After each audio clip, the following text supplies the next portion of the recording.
Man wanted for a shooting at police station, captured after turning up at hospital. Teach them! Always make sure the message reach them!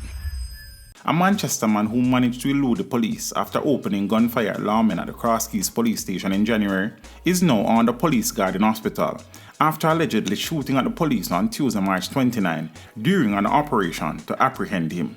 He has been identified as a 25-year-old Orlando Lee. Head of the Manchester Police, Superintendent Lloyd Darby, said based on intelligence, the police went to Blenheim district in the Newport area about 1:45 a.m. where Lee was at a house.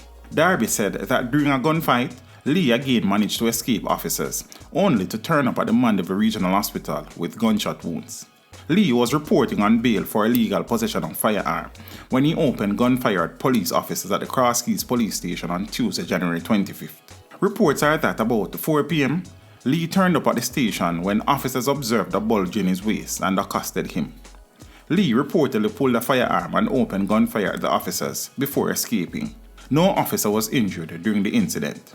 Superintendent Darby said the police are investigating Lee for other criminal offenses that have been committed since the shooting at the police station.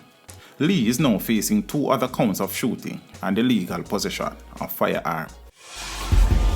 Teach them! Hey yo, hello! Send the message and make it reach them. It's teach them. Right here, Warlord representing. Thank you for watching. Like the video before you go. Please subscribe if you haven't done so. And remember to share the video with your friends and family. And browse the channel for more quality content.